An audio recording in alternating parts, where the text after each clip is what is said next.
So I'm here at Champs Barbers with the world acclaimed, world famous barber, Julius Cvesar. Julius Cvesar first discovered barbering when his mum got tired of paying $12 for haircuts at the local barbers. She bought him a pair of hair clippers and told him to cut himself and his brothers. Julius has now gone on to become an international educator in the field of barbering. He flies all over the world and he's an ambassador for brands like Wool and Layrite. So, Julius, back in London, Champs Barbers. We've just had a nice social evening. You was here last year.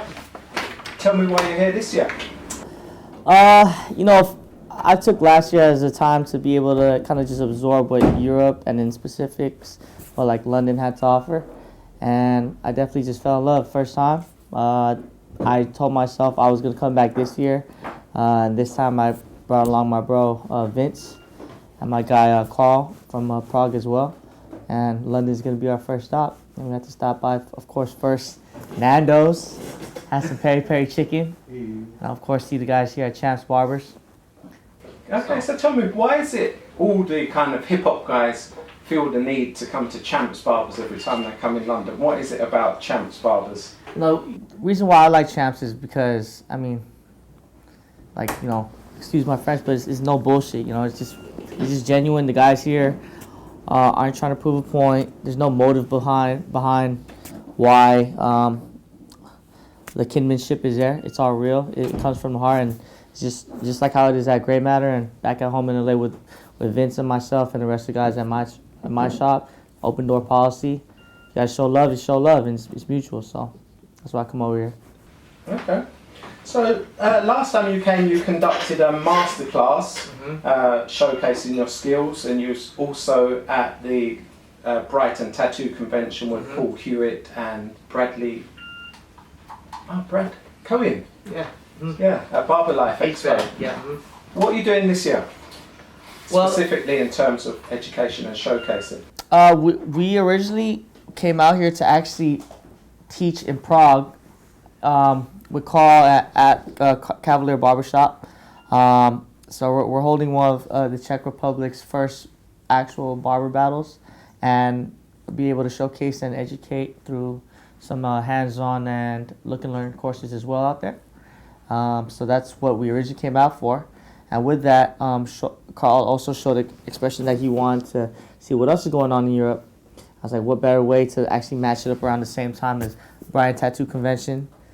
And before we head out there, make a little longer layover per se in London, and visit the guys here at Champs and see what's going on in London 1 year later. And obviously, like what we were talking about earlier, it's cool to see where our homies get to per se if you wait a year or so, 2 years or so, whatever. It sucks to say when you link up with someone after a long time and they're either in the same position or even worse, like we're doing worse than the first time you seen them. It's definitely quite the opposite here, including for yourself, Larry. I could definitely see you doing great things with the Barber Mag, and I see you re-upped on a whole sort of new stuff to add to your book. And to see the guys over here at Champs, I see they got some new chairs. That's always fun. And the team looks strong. And of course, about to go link up with my guys at AONO and Brian and kill another show with a new thread of barbers from all across the world. And to be able to share that with Vince and Carl, it's going to be really dope. So. Okay, so tell me about this link up with Carl and Prague. How did that all come around? And where do you see that going? It's just like all the network I like to do. It has to be all organic. It has to be all just genuine. He came by the shop, showed us love. Vince and our other barber Daniel showed him around. Went to go visit a few American barber supplies. One conversation led to the other. He really liked what was going on at Grey Matter and what me and Vince kind of portray over there in terms of LA and the barber scene. Next thing you know it, we ended up setting up Prague's first barber battle and education course. And we're bridging the gap between what we got going on in LA and over here in Prague with a Bridging the Gap course brought to you by Gray Season. So. I'm looking forward to re-interviewing on this Yeah. battle in Prague, which is very interesting. I mean, again, everybody's definitely welcome to come out. Obviously, this is probably gonna come out after the fact, but you know, we always got next year. So. Now I'm gonna fast jerky, Yeah. dude. Yeah. Okay, so last time you came out, you was just on the verge of opening Grey Matter. And at the time, you said that was your one greatest moment in barbering. Is that still the case? And also, tell me how you're getting on at Grey Matter.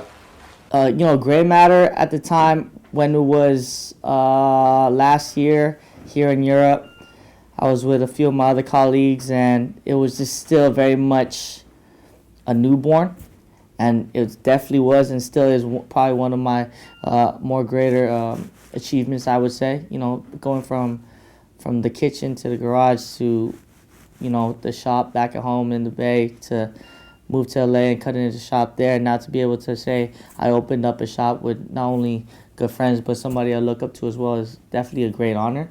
And 1 year later to be able to say, you know, it's still smooth and we have nothing but positive vibes at Grey Matter. It's amazing. Like, the name Grey Matter itself at first was something where a lot of people were like, what do you mean Grey Matter? And that's exactly what I wanted. That's exactly what me and Vince wanted. That's exactly what me and Joey also envisioned as well. Joey's our other business partner. And to see it now coming to a fruition where it's not a question no more. People are knowing what Grey Matter is around LA and also around the world. You got guys like Carl coming all the way from Prague to come down to Grey Matter and hang out, and the whole gray season aspect of it all. People are definitely enthralled into that, and it's cool because people just don't see it as a barbershop no more. They also see it as a full lifestyle. And yeah, man, I mean, everywhere I go, whether I'm not in the shop as much as I used to because I'm doing all this education, I carry that on my back with me. So it's cool to share that with everyone, and for everybody to actually absorb it and hold on to it means a lot. So the last time we met, I recall you talking about this lifestyle concept. Can you go a little bit deeper into what you mean by lifestyle in terms associated with barbering? I mean, if you think just about the barber lifestyle in general, at least the way I perceive it is, it's just like pure creative freedoms. When I became a barber, at actually like an official barber, and say like this is something I want to do in terms of my career path or whatever, it wasn't just because I love cutting hair, I love putting smiles on people's faces, and that's all amazing. But it's definitely something where you're able to say, you know, I have the freedom to kind of be my own boss, kind of like build my own world around it. You know, I set up my own schedules. I could, you know, be me. I could get as many tattoos as I want. I could dress however I want. And you surround yourself around the right people, and those people will help uplift you as well. And I think that's what this lifestyle does. It's very positive right now. Like, there's an insane mainstream appeal for barbering and just for hair in general.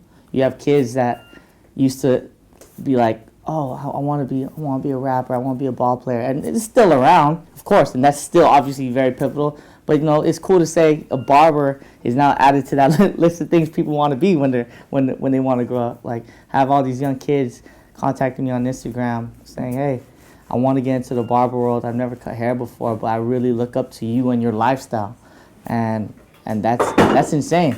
That's insane to think about, because I mean, I didn't get into this like thinking it was so cool, you know. I was like, yo, I mean, it's fun, it's something I love to do, but I never seen it as like, oh wow, people would want to, you know, follow my footsteps because of it. But now to say, you know, I could be that type of role model is very important for us that's actually in this career path and in this industry, to kind of set forth that lifestyle for people, because people could easily get lost into it as well with the extra smoke and mirrors and the lights and stuff that might come around from it. So. Okay. So, you know, you're doing a lot of international traveling and educating right now. Tell me some of the places that you've been in the past 2 years. Oh man.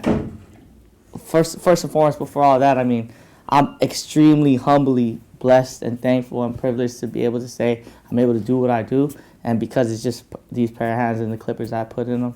But like places like the first time I ever got a passport was because of this, and it was to Tokyo, and that was with Vince as well. Since then, I've been able to do a full tour throughout Canada from the west to the east, whether it's Vancouver, Calgary, Winnipeg, Montreal, Toronto. In Europe last year, I was able to knock down and manifest that whole dream of being able to do a Europe tour, and I did London, Brighton, Paris, Amsterdam, Rotterdam, Barcelona. This year we're adding Prague to the list alongside Paris again, and Brighton, of course, London. In terms of the States, I've been all over the States, where all the major cities, whether it be New York, Chicago, Miami, of course, all around California, and it's insane to think about, like, this is all because of cutting hair, you know? It's all because of your mum buying you the wall Yeah. clippers when you was but a boy. And now I'm sponsored by them. Nah, that's crazy. And after this, I go back to Chicago, and then after that, I actually add another one to my list, and it's gonna be Jakarta and Bali, and Wow. that's gonna be cool. Okay.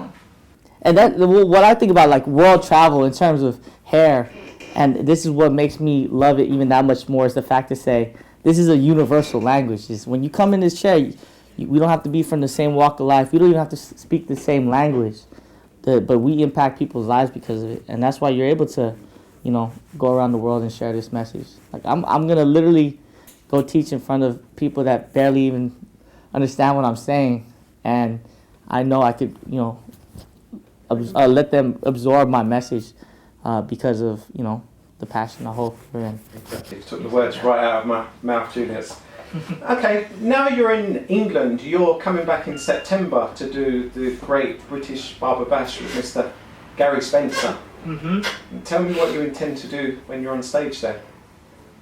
The thing is, I get truly, especially right now currently, I get truly inspired by all the guys here in Europe mainly, and I try to inherit some of that knowledge and skill sets from just watching guys, of course, like my guy Kevin Luckman, the Beak brothers, Alan and Reese, of course, all the guys in Menspire, and just following all the new things you guys have going on out here.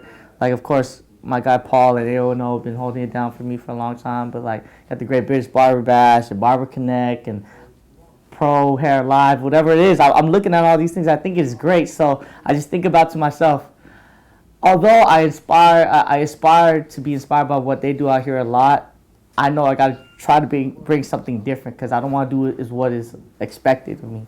So that stresses me out, and I think stress is good because that shows that I care. So I think, what am I going to do for the Great British Barber Bash? I'm not too sure yet. I need some hip hop. Yeah, I got to turn on some Future, some Fetty Wap.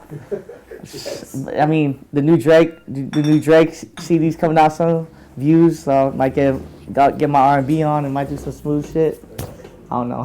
We'll see. I don't know. I mean, I like where the industry of hair is going, but I specifically want to find something kind of different to bring out in September. So. Okay. So you've explained a lot about what you're loving and liking in barbering at the moment. Yeah. What is it you're not liking, and what would you like to see change in barbering? I mean, it's nothing really new, but I mean, I never really liked the whole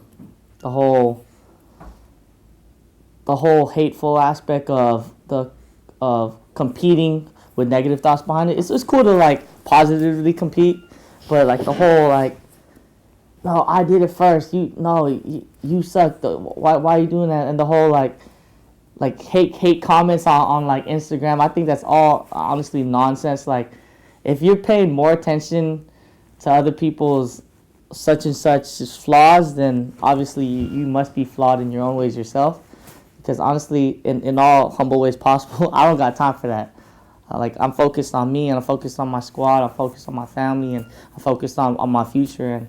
And I think it's just pretty dumb to see people actually have to take some time and have to hate on each other. But I mean, in terms of right now, we are in a very mainstream appeal, like I said, and that's amazing. But because of that as well, it's not that I hate it, but I definitely want to work on making sure that we keep this industry pure and this lifestyle pure as well. But I just want to make sure, like the new people coming in, including like the new corporations that try to chime in on barbering, and like whatever it may be, as long if you're gonna come into it purely and understand why all this extra hard work that we did put behind this led to why there is a mainstream appeal to it. You know, just don't go in for the wrong reason just because it's cool. And if you do stay in just because it's cool, whatever, once it's not cool anymore, just like how all these other things aren't cool anymore, when that fades out, I mean, all of that will fade out with itself, you know, and we'll still be around. So. And also, since the last time you was here, you've basically been given a coveted title as an artistic educator and ambassador for WOL. Mm-hmm. Tell me how this came about, because I'm sure a lot of barbers would love to know how you actually went about this process. Oh man, it was honestly like a long process underground that I couldn't like really. I wanted to tell the world already. The moment I even they had interest in me, I was like, yo, look who's hitting me up.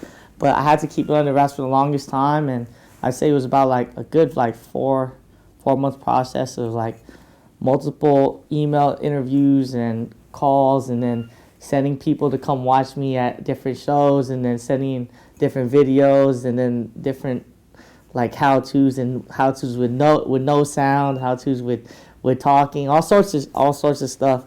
And but it all started off from a lady named Christina Gorey. She's actually like a 15+ year educator over there at WOL, and she contacted me saying they were actually looking for an Oriental barber that possibly could do education, but that speaks bilingual languages, specifically, hopefully Chinese. And obviously, I don't speak Chinese. I mean, I wish I could speak as many languages as I can, but I couldn't. But what I said is like, yo, look, I'm in LA. I'll definitely help. Because it was for specifically LA. I was like, I'll look around and see who might be able to do that. But in all honest truth, I don't know anybody. But before you hang up this call, if you guys are looking for somebody, let me know.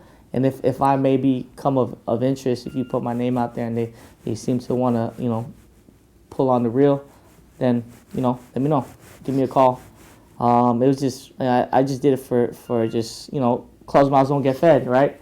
And I'm a strong believer in manifestation. I said I was gonna do it, and I just kept manifesting it.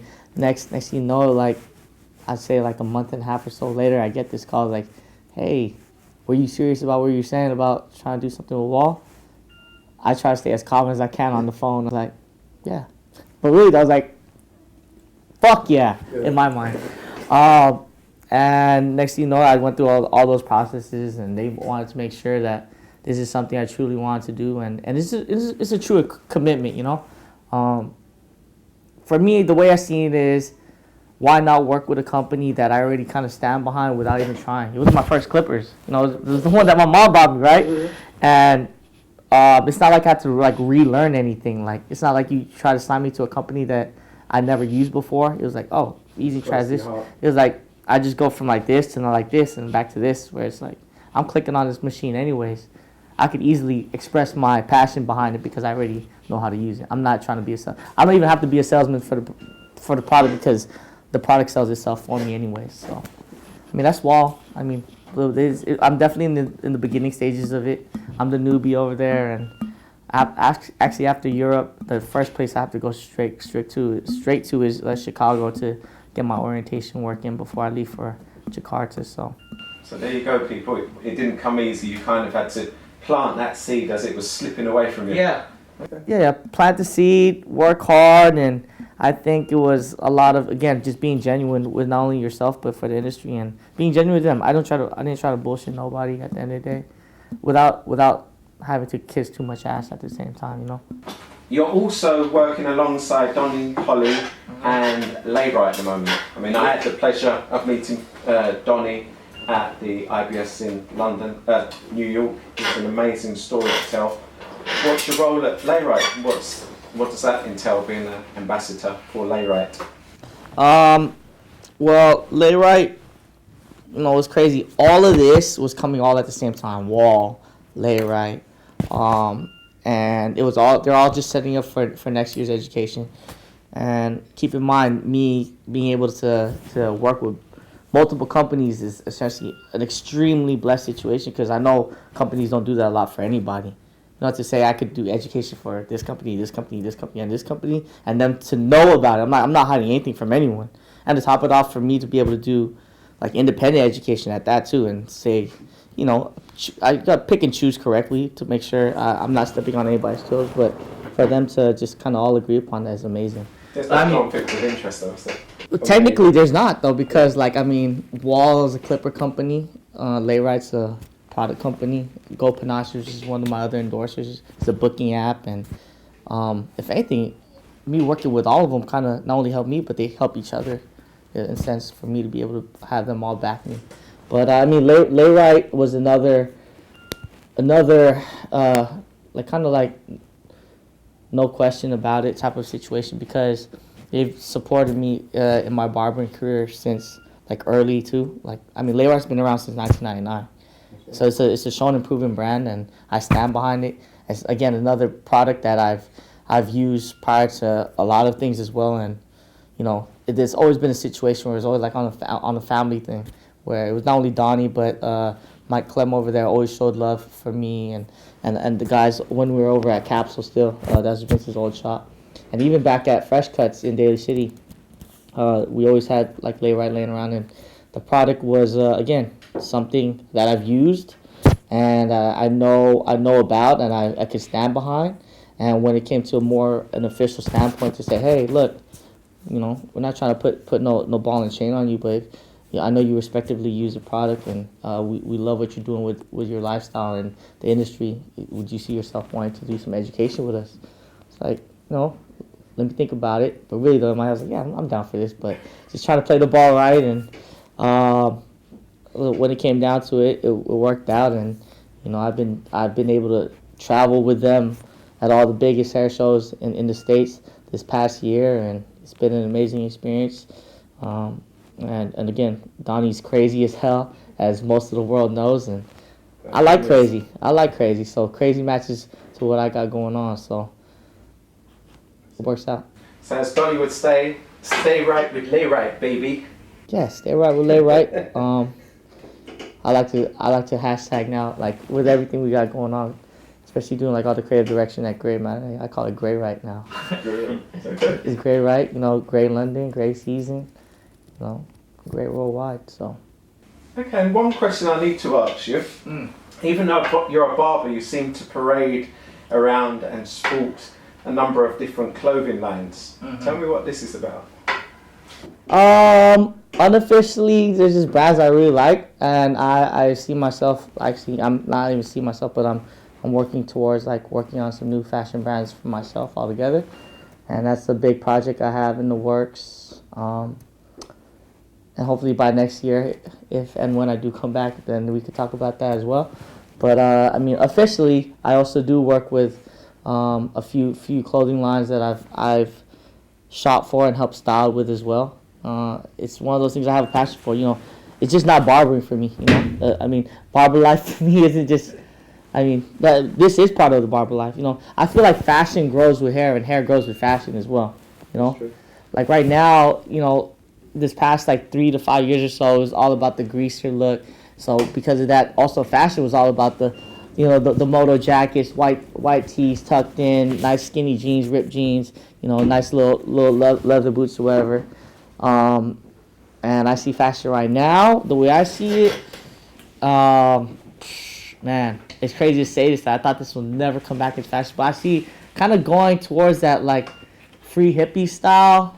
And I see that with the hair as well, because there's longer hairstyles coming out, very flowy hairstyles that's coming out, and I think it's fun. And I know I'm a little bit off topic, but I mean, for me to jump into fashion altogether, it's like with everything else we've been talking to, it's just natural, yo. It's something I like to do, and if I'm not cutting hair, I'm definitely deep into some branding and fashion. So easy money for me, like that. And just like Donnie, when you was on tour in Japan, like himself, you found yourself in a really bad position with your hair clippers making a bad noise. Yes, yeah. Tell me about this experience. I mean, yeah. So me and Vince, when we first went out, we didn't know much about what we were doing. It's our first international like business type of situation, and we were actually just talking about this in customs right now. How like, yo, remember how we were in customs and we were so confident to put on the paper like, are we here for a trip? What's the purpose of the trip? Personal or travel? I mean, personal or work. I felt so proud to be able to put business. Like, yo, I'm going out here for business, and I had my full like case of clippers. You know, didn't know what was gonna happen, and even at customs, we nonchalant like, yeah, we're here for work. Little did we know, like at customs, you know, you can't be traveling, you know, without a visa, work visa, and things like that. So we got bombarded with questions, and long story short, we still got through. But when it got to the actual clipper aspect of it all and plugging them in, it was all bad. Like those clippers, I don't even use anymore because whatever happened over there, they just shorted the voltage or something in my clipper, and even their converters like wasn't like making it work correctly, and yeah, those clippers are now just, you know, in my clipper cemetery, R.I.P. But yeah, that's what happened in Europe. I mean, not in Europe, in Tokyo. Then I came out here last year. And when you came out last year to the tattoo convention, I believe that you was quite nervous that problem would reoccur itself. Definitely. Tell me what your experience was with the frequency 60 Hertz converter when you done your masterclass and you did the Brides and Tattoo convention. I mean, I was definitely glad that you guys reached out, Larry, and even just Paul altogether, just suggesting like, yo, make sure you get in contact with Larry before you come out, because I know you guys are coming in with the squad of clippers, and it worked out perfectly, man. I mean, I got the same one, and I'm using it right now at the hotel, and I'll be bringing it out with me to Brighton in a couple of days, and from Brighton, I'm gonna bring it straight back out to Prague, and I know I'm good anywhere I go when I travel now, because of the 60 hertz frequency converter. Like my clippers work exactly how they were. I mean, I was just cutting hair here in Champs really quickly, and I did a haircut with. I mean, I used my cordless, but the liner, the wall detailer was running. That's an American clipper, and it was running on a 60 hertz frequency, and worked just fine, just like I'm back in LA. So can't lose with them. So Julius, you're a truly inspirational barber to thousands of barbers across the world. If you was talking to one kid who wanted to reach the dizzy heights that you have, what would be your words of advice to this one kid? It's something I always say in all my classes. It's simply, when you wake up in the morning, before you hop in the shower, and you took your morning glory piss, and you look in the mirror, and all I want you to do is, you know, ask yourself one question, and the question I want you to ask is why, and why. The reason being is because if you know exactly why you're doing something, there's no way you could not go throughout your day, throughout your week, your year confidently with that goal to be able to come down to your end result, you know. Or, you know, there's other guys where I say, you know, if you have to look in the mirror and you have to question yourself, or even have to hesitate about answering why you do something, it doesn't even have to be hair. But if you don't have a strong reason why you're doing something, then in the most humblest way possible, you might want to second guess yourself and think about what you're doing for sure. Because you can ask me about barbering, I believe this, and this is something I love to do, and I know why I do it, you know. So you believe that a lot of people are actually prostituting themselves in life, doing jobs that they know they shouldn't be doing in their heart, because it's not really in their heart. I mean, I would say I'm not here to question anybody. Do what you do, but if in words of advice for sure, and if you, in terms of inspiration and something I tell myself every morning is like, why am I doing this? Like, before I booked all this travel for the year, and I'm spending less time in my barbershop. I'm sacrificing a lot for what? Why am I doing this? What? So I could get a quick check? Just so I could add stamps to my passport? What was it? No, it's none of that. For me, I see this all as investment. So an investment for the upcoming future that's moving forward, and and for the life experiences to be able to say, I could do things, you know. And if you can't do that with anything, if you can't just say, hey, yo, why am I a barber? I don't want it to be like, oh, because it's cool and I see all these people on Instagram doing cool things with it, and not now they don't have to answer to no one. Like, I don't think that works. If you're in it for money, great. Let that be strong and just make as much money as possible. If you're in it because you hate being around negative people and you want to put smiles on people's faces, every time you come to work, come with a smile on your face, no frown on your face, and make sure that you take care of every client like you're supposed to, But that's what it is for me. Keep a strong reason on why you do something, and stay humble and stay true to yourself. No reason to fake the funk, because people all that stuff diminishes. So. And very last question, and quick question: with all your travelling, how do you keep it together in your shop? Because a barber shop is all about being in the shop, and as you said, interacting and keeping that relationship with your client alive. So. I mean, this is big right now. This is big. Like, one of the first questions Customs asked us was, because I saw we're both barbershop owners, and we're here just be kind of like celebrating the time that we were able to have like a 1 year at Gray Matter, and she's like, well, how are you able to run the shop? That's the exact same question she asked. I should be at Customs, shouldn't I? Definitely should. Larry, the Customs agent, I would not be able to take this guy serious. No, I'm just kidding. But simply, you're only as strong as your weakest link, and I think I could definitely take pride, and Vince could mutually agree with me in saying that we have a strong team, and from all the way just from our assistants all the way up to our other business partner that's over there, Joey. But even if Joey wasn't there, I could trust my guys to make sure to take care of business, not only in terms of shop environment, keeping the same mistakes that they know we look for, but also even with our clients. Like, every time you come to our shop, it's almost mandatory that all our barbers will say hi to you. You get 9 highs before you sit down in your barber chair, because I want you to be familiarized with my guys. I want you to understand that like all my guys, are confident to be able to take care of you as well, even if I'm not around, even if Vince is not around. So yeah, I mean 10 days out, we're good to go. They'll be able to take care of them. Yeah, I mean they're all good. They're all good to go. Use the booking app. They're over there. My guys will be hanging around. So. Julius, thank you very much for this interview. Thank you very much as well. I wish you the very best of luck in your travels. I know next time I see you in a year's time, there's going to be plenty more to tell. So Definitely. Just keep up the good work and keep it as you do. Appreciate it.